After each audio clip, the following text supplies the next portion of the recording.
Okay, sorry for the delay. We will get better as we go. All right, well, welcome everyone.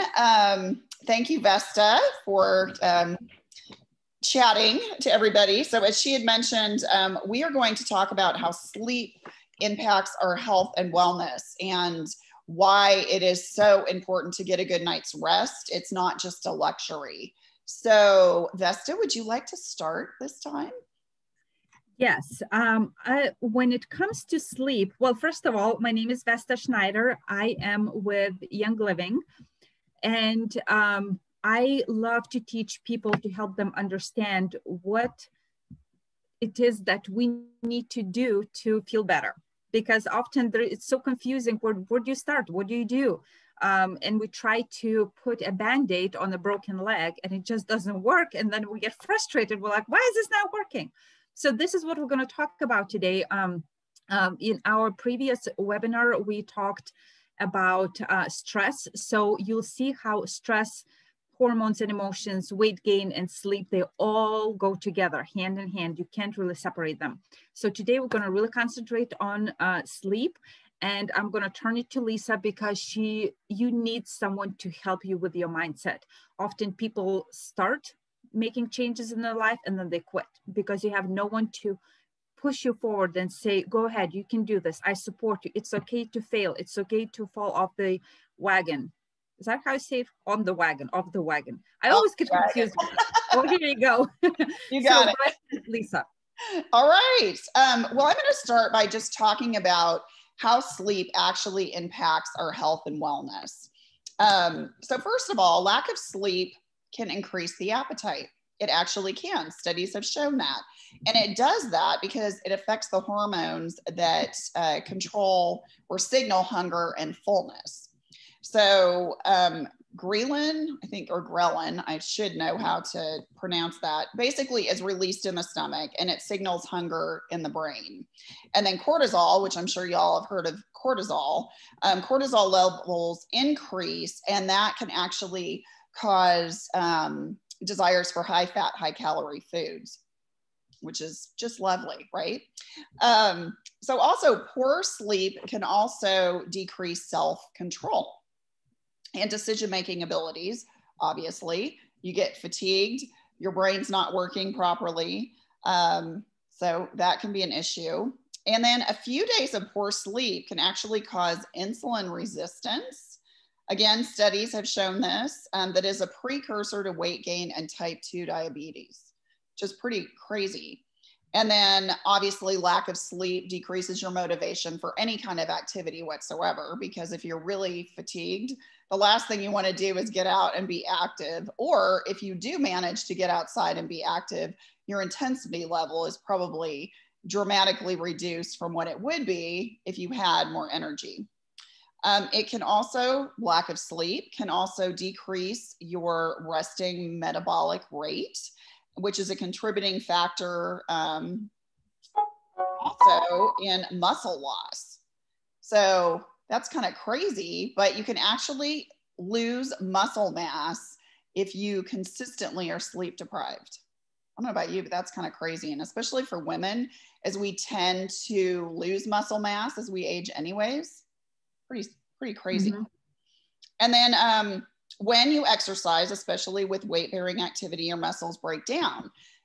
At night is when they repair themselves. So if you're not getting adequate sleep, your muscles are not repairing themselves. So not only are you losing lean muscle mass, you're breaking down your muscles and then not repairing them. So it's kind of a double whammy. And then lack of sleep, as many of you know, depletes the immune system. And, you know, just like stress, in today's world, we don't want to be immune compromised, clearly. And then severe sleep deprivation, and this is kind of crazy, actually has symptoms similar to dementia. I don't know about you, but I don't want to have early onset dementia due to sleep deprivation. Doesn't sound too fun, does it? No, thank you. Yeah, no, thank you either. So what is the recommended amount of sleep per night? What do you think, Vesta? Any idea? 8 to 9. Close, 7 to 9. And if you can get 8 to 9, that's even better. But You can get 7 to 9. So here are just some tips. If you struggle getting a good night's rest, and Vesta is going to talk about some great products that she has that can help with this. But did you know that when you actually increase your bright light exposure during the day, it actually makes it easier for you to go to sleep at night? So I know we've had a lot of rain in the Metroplex lately, but it's natural light. It's bright natural light. So get outdoors. And if you are in an office building all day long and don't have natural light, that can actually impact your sleep, believe it or not. So increase bright light exposure. And then obviously in the evening, reduce blue light exposure. And that's from television, all kinds of electronic devices. There are now free apps that you can get out there that can actually limit the blue light on your tablets or your phones. So if you do like to read before bed and you use a tablet, you can turn off the blue light setting. So it doesn't mean you can't read before bed. Don't consume caffeine late in the day, kind of a no-brainer, but really think about it as kind of the middle of the afternoon. Those effects from a lot of caffeine can actually impact you sometimes from like 3 p.m. in the afternoon until like midnight. Reduce irregular or long time naps. If you're a napper, that's great. If it's a little cat nap to kind of help refresh you, that's one thing. But if you're sleep deprived and you're having to take naps that are impacting your quality of sleep at night, that's a problem, because that again is when your body heals itself. So you don't want that to happen. And really try to set up a sleep schedule. Try, if you can, to get up roughly around the same time in the morning and going to bed at night. Now, with that said, obviously on the weekends, you might stay up a little later, but don't, have like a 3 to 4 hour variance, because your body can't really reset. Drinking alcohol prior to bed. I know a lot of this is kind of controversial, because some people think, oh, if I have a glass of wine, I fall right to sleep. Well, it may make you sleepy, nice word, sleepy, but it actually causes symptoms of sleep apnea and snoring, and your normal biorhythms are interrupted. So you don't get that quality night's sleep. So you might go to sleep quickly, but your quality is terrible. So you're not getting a good night's sleep. Obviously, keep your bedroom quiet, dark, and cool. And eating late in the evening can impact your sleep in the sense that it can cause indigestion, which then makes it difficult to sleep. So key is to really relax and clear your mind before bed. Turn off the devices and maybe do some meditation or do some journaling or, prayer time, whatever that gets you grounded and centered, relaxing music. And then lastly, make sure you have a comfortable bed and replace your pillow every 3 to 6 months. When is the last time you replaced your pillow? Probably, well, we just bought all new mattresses about 6 months ago. So, but besides that, not every 6 months. No. Okay. So you don't have to replace your mattress every 6 months. Thank goodness, because they're expensive. Yeah. But your pillow, actually, depending upon how you sleep, really every 3 to 6 months. So that's it for me. Vesta, I'm going to turn it back over to you. I knew all of this that you said before, and I think most people do. We just don't act on it. But the thing about the pillow, never heard that before. But I'll tell you about the mattress. Here's the thing with the mattress. And I see some people out there. Hi, Stephanie. So say hello if you're watching this on the replay. Say replay, just ask questions. I'm watching the comments. But long time ago, when we just got married, I just could not sleep. Probably for different reasons that you're thinking, but it's because the bed was small. It was a queen size bed, and I couldn't, because I need space. And then we switched to king size bed. That made a huge difference, just like that adjustment. So sometimes things that you just said, we just don't think about them. We know them, but we don't think that pillow would make a difference until you change it. Right. So really, really good points, really good points. Few things, I was making some notes while you're talking. So sleep schedule, if you struggle with that, I have some friends who are nurses, and their schedule, I don't even know actually how they keep up with that. But the way I help them, we have, and by we, I mean Young Living has really good supplement that has melatonin in it. You can take that. There is a pill that is called Sleep Essence that has oils to help you fall asleep, and you can use that. I don't ever recommend things like that on an ongoing basis for people, just because you want your body to naturally figure out how to fall asleep. That being said, if you have crazy schedules like your nurse, and your body doesn't know when to sleep and when to be up, something like that is needed. And I use them personally when we travel with the time zones, because I'm like, what's happening? I can't fall asleep. How many hours do you sleep? About 7. I try to get Okay. 8, but gosh, sometimes it's hard. There are mornings that I get up really early, and it's hard for me to get to sleep, even if I'm in bed before 10:30. Wow, I can sleep. I wake up early, but I can sleep. I'm a sleeper. Yeah. So guys, let me know, how many hours do you sleep, or how many hours would you like to sleep if you could? Let's see, let's talk. So how do we help ourselves to sleep? Few things that came to my mind was, think about smells. We can train our mind with smells.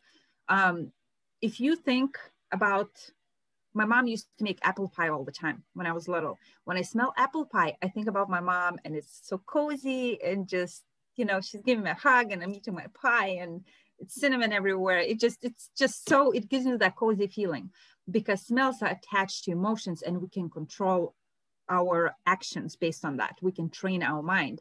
So where does it go with sleep? You can diffuse specific oils that I can give you a list of what would work for you.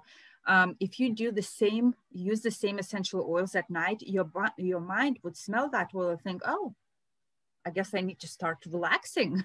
It's that time. When my kids study, I use certain oils. The one that works very well for them is Clarity, because when they study something and memorizing something, they use that oil. So when they go to school to take a test, we use the same oil, which helps them bring those memories back. So it's very, very powerful when it comes to sleep. Then think about food. And you touched a little bit on drinking. If you drink and eat before bed, your body's so busy at night digesting that food that it can't concentrate on sleeping. It's a little more complicated than that, but I'm trying to, right, just shorten the video. But enzymes, I take enzymes every single night, and Young Living has 5 different ones. The one I take really helps to break down all the food and do all the things that at night my body can just rest and do all the things to heal itself, to repair itself, help with those muscles that you're talking about. So muscles can, what was the word you used? Repair themselves. Repair. Yeah. If our body's busy doing something else at night, it can't do the things it was meant to do. So enzymes are very powerful to take at night. You just have to make sure you take the right ones for your body, based on food sensitivities for the most part. So where do you start with this journey? Because we just threw a lot of things at you, right? This is where, and I know I'm repeating myself now, but guys, reach out to Lisa. She'll help you to come up with a plan. So instead of having a big list of things, saying, okay, she said to buy a pillow, you buy a pillow and then you still can't sleep. You're like, okay, now what?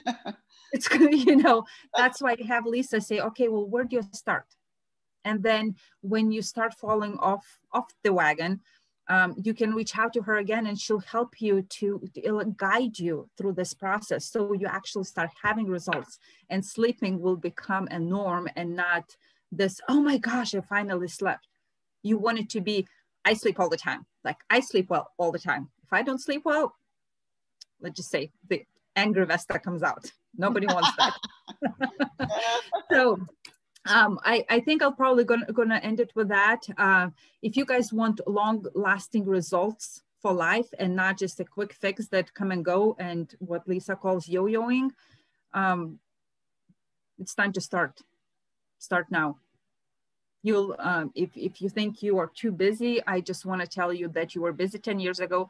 You're busy today and you'll be busy 5 years from today. That's just how the life works. So start now, because otherwise you will be forced to stop. And that is, let's just see if we can avoid that. Exactly. It just boils down to, how much is your health worth to you? How important is it? How do you want to age? Mm-hmm. I saw the saying, I would do anything for you. How people say, I would do anything for you. Mm-hmm. So I want to ask you, would you get healthy for your family? Would you get healthy for people you love? Because you can. Everything is a choice and an option. And every decision we make every day has consequences, good consequences or bad consequences. So we want to steer you the good direction. Come to VestaSchneider.com. This is how you can contact me and I'll help you further. And Lisa, how can we find you? You can go to lisahammett.com, really easy. Or you could call me, text me 214-725-7650. You are brave to give your phone number on internet. You're going to start getting all kinds of, are there any elections coming up? Oh, I have a blocking thing set up, so. Oh, good. So that is what I had for today. And then the next one, I'm looking up the date. Hold on. I think I want to say it's June 11th, right? It sounds right. Yes. Yes, June 11th at noon Central Time. We will talk about emotions, because emotions is another thing. And you all know, if you have a big thing coming up next day at work or with person, conversation, whatever that is, people tend not to be able to sleep. So those emotions really, really affect your sleep, and then affects your stress, and then affects your weight. And again, they all go together. Oh, they're on the same bubble. They all do. Yeah. All right. Well, this has been great.